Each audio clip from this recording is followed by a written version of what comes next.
Hey students, we miss you and we hope that you had a great spring break and we can't wait to see you guys. We hope that you and your families are all staying safe and healthy. And with that being said, we're going to go ahead and start our lesson for today.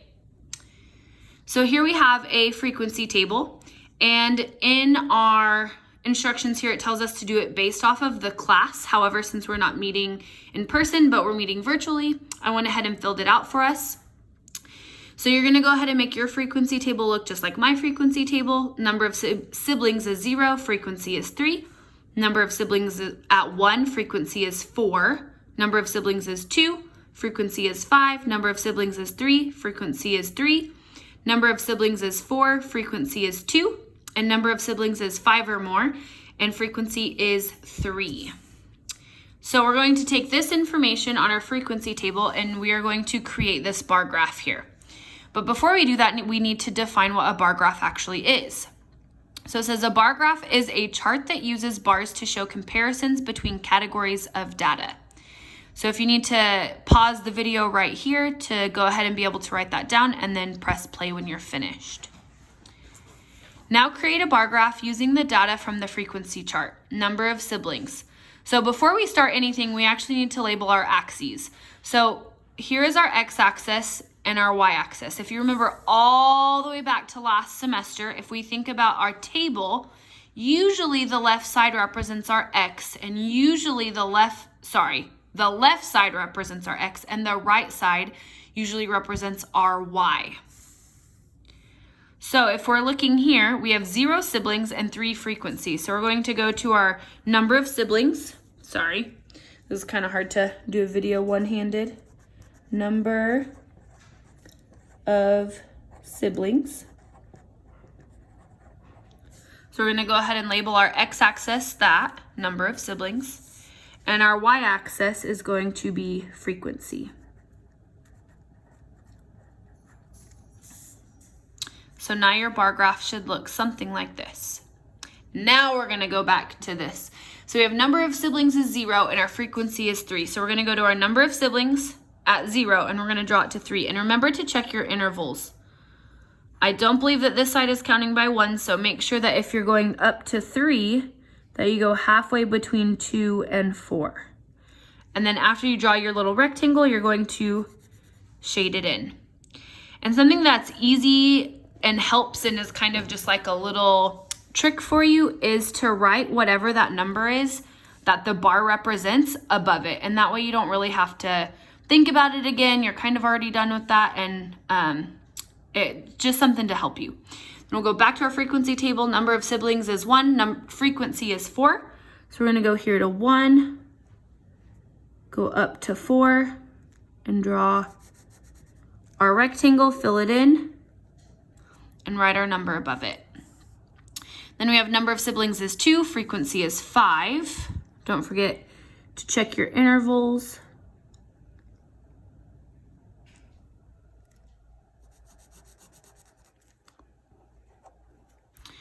And then we have number of siblings is 3, frequency is also 3.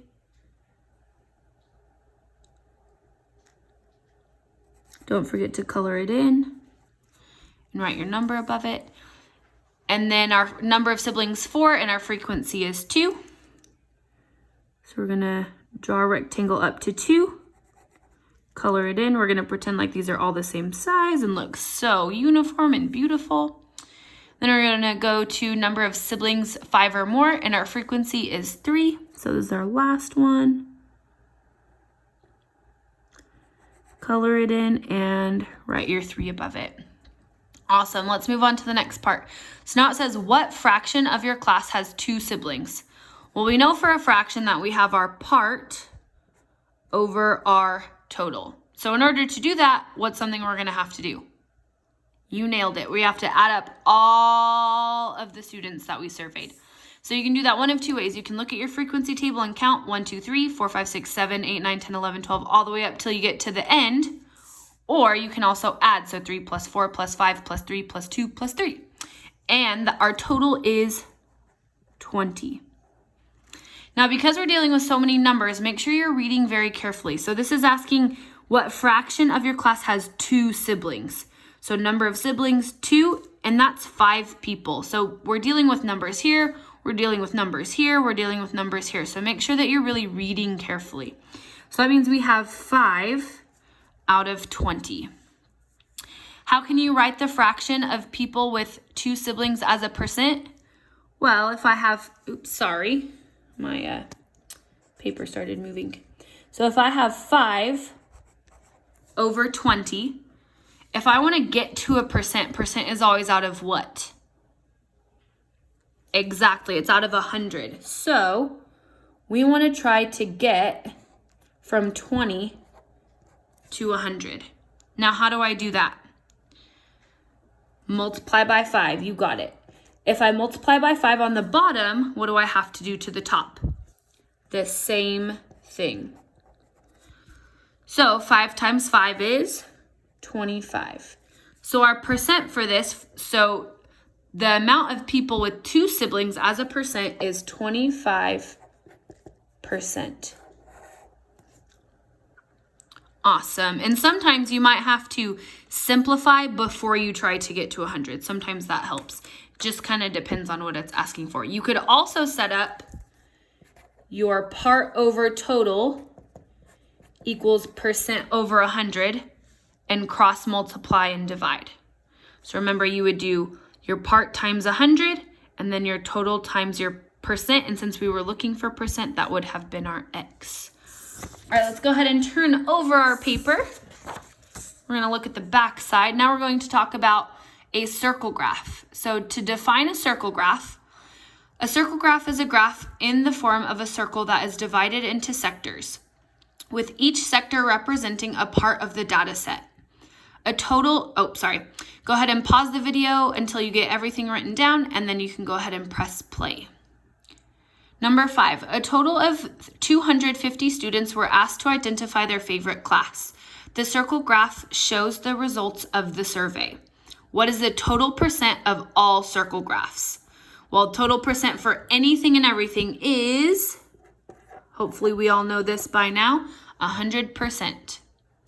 How many students chose language arts as their favorite class?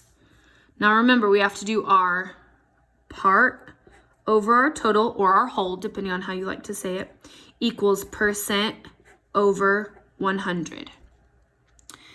How many students chose language arts? So does that mean we're looking for our part? Are we looking for our total, or are we looking for our percent?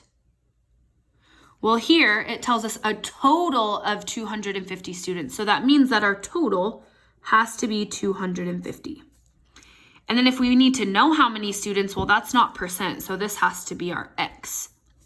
And we're going to do equals. We're going to come over to our circle graph and find our language arts. Needs to focus. There we go. So our language arts is 26%. So we're going to put 26 over 100. Now, what do I do with these two numbers? Going to multiply. And what do I do with these two numbers? We're also going to multiply. So we should have 100 x equals, well, and then we got to do 250 times 26. 6 times 0 is 0. 6 times 5 is 30, carry my 3. 6 times 2 is 12, plus 3 is 15. Bring down your 0. 2 times 0 is 0. 2 times 5 is 10, carry my 1. 2 times 2 plus 1 is 5.